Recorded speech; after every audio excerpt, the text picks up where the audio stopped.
Shout out to Squarespace for sponsoring today's video. We will hear more from them at the end. Hello, everyone. I'm Alanah. Welcome to my channel. And I always get that wrong. Next to me right now is Maggie Robertson. Hi, Maggie. How you doing? Hello. Hi, everyone. Thanks so much for having me on today. Of course. I'm happy to be here with you, Alanah, so thank you. Maggie, who are you exactly? I'm Maggie Robertson. I'm a 6-foot-tall blonde living in Los Angeles, California. And this is Baby Grogu. Very cute. Baby Yoda Grogu. Very good. So I'm probably going to put it in the headline and the thumbnail. You are Lady D from Resident Evil 8. I know, it is wild, but yes, I am Lady D. I am Lady D. So that has definitely been life-changing. Did you expect the internet reaction to Lady D? Did you see this coming? Oh, no. Oh, no. My entire journey in this game has been one that I characterize as general cluelessness. I had no idea what I was auditioning for when I was auditioning. I had just moved to LA, fresh out of grad school. I did my master's program in classical acting at Lambda. So I was living in London, and classical acting, for those who don't know, it's just a lot of Shakespeare. That's what I would have guessed. Restoration comedy and all that good stuff. So that's pretty much my background, and that stuff lights me up. I think when I was applying to grad school, I was like, okay, this guy Shakespeare, he's pretty cool. And he's definitely, if I'm going to be an actor, that's the hardest thing you could possibly try to do. Yeah. So I'm going to go off and do that. And if I can do Shakespeare, then I can do pretty much freaking anything. And so that's kind of how I decided to go in that path. But what I loved about working on Shakespeare is that he is very musical. I have a music background. I actually started off as a singer. I didn't even really like acting to begin with. So it's interesting in retrospect that the voice has kind of been my foundational building block. And that's been the core thing from the beginning.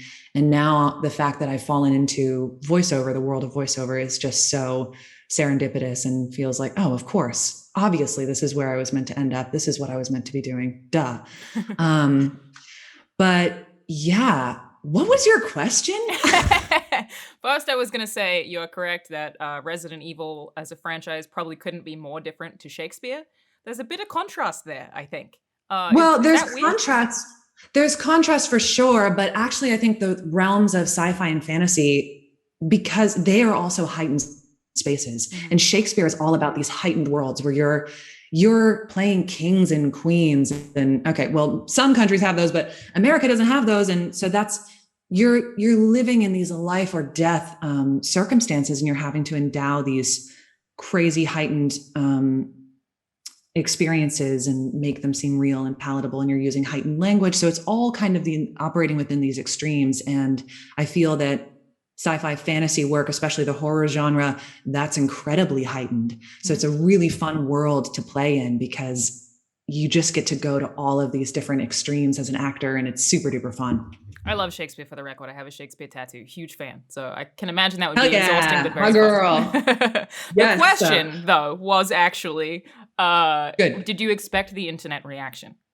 Yes, that was the question. Thank you for keeping me on track. No, I had no clue. And here's where we got off track, because I had no idea what I was auditioning for.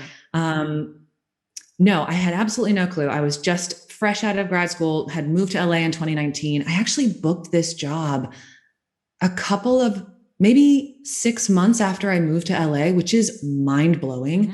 No idea what I had booked. I showed up for the first table read, and that's when I started to question whether or not this was a big deal, because there was this energy in the air. People are whispering excitedly to each other about this franchise, and I'm just sitting there like a sponge, trying to soak it all in and figure out through context clues, like, what is this? I kind of think this might be a big deal. This might be a big deal.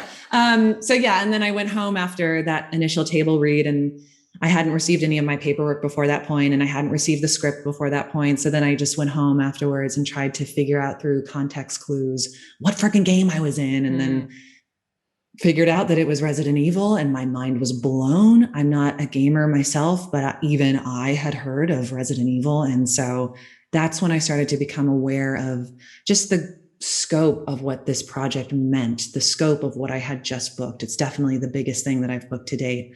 I think our our amazing producer, Rosanna Sun at the Workhouse, she definitely clued in before I did. She kept saying to me, she was like, Maggie, I think this is going to be a fan favorite. I think the fans are really going to like her. And I was like, okay, sure, Rosanna, that sounds great. It's good if they do. It's fine if they don't. I'm just happy to be here. Like, oh my God.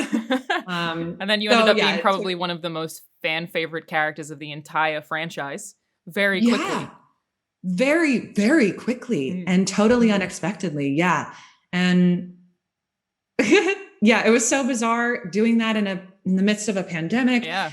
That's blowing up. I'm also still under NDA at that time. I can't tell anyone about it. People are creating amazing fan art and doing cosplays of my character even before the game is released. And I can't say anything. How did that feel? That was both exciting and excruciating because I was just, I want to say so bad. I can't wait to finally be able to tell people about this. It's been a secret that I've kept for 2 years. So what it was really exciting. How did you first see the reactions to it? Like, did you look up people's reactions on YouTube, or were you seeing it on Twitter? Like, how were you actually at the point of discovery when everyone found out who Lady D was? LOL. I can thank Nicole Tompkins for that because I think she just started texting me. She plays my daughter Daniela in the game, and she just started texting me pictures. She was like, by the way, you're blowing up. And I was like, what? Really? Whoa, okay. Yeah. So that she's the reason. And thank God I had her too, because at least I had one person that I could text and be like, oh my God. And she already knew everything. So we weren't breaking NDAs and we were just like, what? This is crazy. Oh my God. Back and forth. Awesome. So yeah. How do you mocap someone who's that tall? That's a very interesting question. I would say, for me, I'm very tall. And I think that's part of why they wanted to hire me so that, listen, I'm an actor. I don't know things, but I would imagine that being a taller person myself is helpful to the animators when they're trying to create a massive woman. One of the things that I had to take into consideration is that when you are 9'6", you also are carrying around a lot more weight in your body because there's just so much more of you. And all of that has an effect on your actual physical skeleton and the way that you move your body. So I very consciously tried to slow down my movements. And I found that if she was moving too quickly, then it didn't look like her weight was matching up with her height. So I really had to focus on stillness. I had to focus on going slow. And also because she is such a high status character, high status, as an actor, the way you play high status is you don't do a lot of extraneous movements. So the low status characters are the ones that are flipping out and doing lots of like crazy stuff that gives away their energy and gives away their power. High status characters keep it all here. And every movement is specific and they're not wasting any energy so that all the power and they have kind of this aura about them. So those are the things that I was thinking about in order to give her that sense of grandeur and sense of weight, literally and physically. Yeah. I think someone said that she's like 500 pounds probably is what the math was. Jesus. It might have been more. I might be wrong. I bet they know. People have done the math. This one guy even did the science of like, what would it really mean if a 9'6" woman were to step on you? So, What do the step on me comments feel like? For the most part, they're hilarious. It's got to be weird. And I've done it. I'm part of that. I'm just going to own up to it. I've contributed to that. It's fine. You know what? She is sexy. I get it. Like she is totally gorgeous and all of these things. She's a powerful woman. She's a beautiful woman. And I think that's really cool. She's not just one thing. She's all of it. For the most part, I would say I don't know if I pay too much attention to all of the hypersexualization of the character. And for the most part, the responses that I've been getting have been overwhelmingly positive and about the work that I've done as an actor, which is what it's all about. And that's what I want to talk about anyway. So I've loved the response that I've gotten from the community and from the fan base. And also just as a side note, like, in case you can't tell by Grogu, I'm also a super nerd and fan myself. And one of the things on my personal artistic bucket list was to have fan art made about a character that I Yeah. play and to have people cosplay a character that I play. And I had put those on my bucket list as things, down the line as goals that I'll Gamers do. have got you. Maybe they got me. And a friend of mine sat me down the other day and she was like, Maggie, you realize you can check that off your artistic bucket list now, so. right? And I was like, oh my God. I think you're right. It's so surreal. It's so special. And it's something that I do not take for granted at all. It's such an honor to be a part of this production, to have worked with Capcom. Their team, my God, is so amazing and detailed. I just did a playthrough with Nicole the other day of Castle Dimitrescu, and it's so beautiful. They just did such a wonderful job. Yeah, completely. I would not be here without Capcom. Lady D would not be here without Capcom. So hats off to them, man. Yeah. So outside of, you said powerful, high-class character, and obviously very heavy, what were your first impressions of her? Ooh, I love her. I think my first impression, the evil characters are always the ones that are the most fun to play. And I definitely love playing them. I think because I'm tall, because I have a more mature sounding voice, I get to play evil quite a bit and I enjoy that. So I loved her from the beginning. What I love about her is that she has a lot of pride and she is very graceful and contained, but underneath of all of that, she's really she's got a burning fire underneath. She's actually super duper emotional. I think she's driven by her emotions, but she presents this calm exterior, this collected, whatever exterior. And I think that that's so fun to play with, that you have kind of an outer and an inner at play that are in contrast with each other. What would you say were some of the most challenging things about bringing her to life? Aside from the height. Aside from the height. Well, I'll guess I'll give little anecdotes about what it's like being in the volume doing performance capture. One of the things that I didn't realize is you're wearing this head cam and you have a camera literally in front of your face here. So if we were in a scene, the cameras do. You can't really look at people and have a conversation in the way that we are now. And especially for my character with height, one of the things we had to think about as actors was eye lines. So if I'm acting in a scene with someone, because I am supposed to be so much taller than them, I was actually looking down at their hip height or knees or something, like somewhere around there is where I was looking when I was in a scene, and they were looking at a point above my head.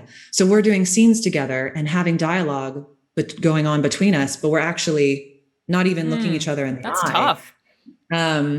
So that was pretty interesting. And then also with the head cam, from moments like when she is sucking Ethan's blood, I actually can't touch his arm. I can't get my face on his arm because there's a head cam in front of me. So his arm is here and I'm here and I'm having to mime sucking his blood with a camera in front of my face. All completely normal, natural things you do every day. Totally normal. Being an actor is so normal. Yeah. So then going through all of that and that whole experience, what was it like when you first saw her or you first saw her in motion? Well, I actually was able to first see her in motion when I was in the volume. What was really cool is they had these screens placed in the volume where we could kind of see live renderings of what our characters would look like. So that was really helpful for me. Obviously, I had seen, she's so beautiful and I was so excited to play her. She has that classic vibe and I loved her cigarette, her hat. Oh my God, she's so fabulous. But it was really helpful for me to be able to see those live renderings, especially because I was new to this. So even when I wasn't being used in the scene, if I had a spare moment where nobody was using the volume, I would go out there and I would walk around. And as I'm walking around in my body, you can see her in the way she's moving in the space. And you can see that happening in real time. So it was helpful for me to figure out what qualities of movement really work well with that animation and what wasn't really working with the dress, with the thing. So I was able to kind of workshop and troubleshoot some things before we even sat down to shoot, or able to figure out, kind of curvy motions, or she has this really cool hat. So maybe I can investigate what it's like to look over and under the brim of the hat and think about those movements. And the hat helped clue me in because it has that nice slopey brim. that helped clue me into her movement quality, which is very cyclical. Nothing she does is in a straight line. She's always operating in curves and fluidity about her movements. So I was able to kind of workshop that and piece it all together. It's a fascinating insight to the stuff that you have to think about that people otherwise never think about. I don't think about, oh, she moves in curves, but of course she does. When you say that, it makes perfect sense to me. It's just never would have thought. Oh, yes. She moves in curves. Yeah. Well, that's incredible. And I look forward to seeing you in more video games because it sounds like that's pretty likely. Yay. I hope so. Well, I hope so. But otherwise, is there anything else that you wanted to share, and where can people find you? Ooh, yes. Let's see. I am a bit of an old lady, so I'm stumbling my way through social media, but I am currently on Twitter and Instagram at Maggie the Bard. Coming up, I will be doing some autograph signings on Streamily. I've got a duo signing coming up with Neil Newbon, who plays my brother Heisenberg. And we're going to do a duo sibling rivalry signing, which will be super fun. And he's awesome. A blast. So you can tune in for that, and you can check out my Streamily page at, I think, streamily.com/Maggie Robertson. So I've got some prints of my own. I've got the Neil duo signing, and then I've actually also we're doing a House Dimitrescu trio signing with me, Nicole, and Becca Pruitt, who play my daughters. And then we're also planning on doing something special for Jeanette to honor her as well and her contribution to this game. So awesome. Yeah, I will leave links to all of that stuff in the description below. So anyone can check it out. But thank you for joining us, Maggie, and thank you so much for bringing Lady D to life. Oh my gosh, thank you. It was my pleasure, and I'm so happy to be here and able to talk to you about it and meet everyone. So thank you for having me on. I appreciate it. Squarespace gives people a powerful and beautiful online platform from which to create a website. Connect with your audience and generate revenue through gated members-only content, manage your members, send email communications, and leverage audience insights, all on one easy-to-use platform. You can also display posts from your social profiles on your website and automatically push website content to your favorite social media channels, which, I've said this before, is a fantastic way to get started for anyone who's on my channel and wants to get into games media. This is what I did back in the day. Squarespace also has some wonderful third-party tools that can help you manage inventory, promote products, streamline bookkeeping, and ship items across the globe. So go to squarespace.com for a free trial, and when you're ready to launch, go to squarespace.com/Alanah Pearce to save 10% off your first purchase of a website or domain.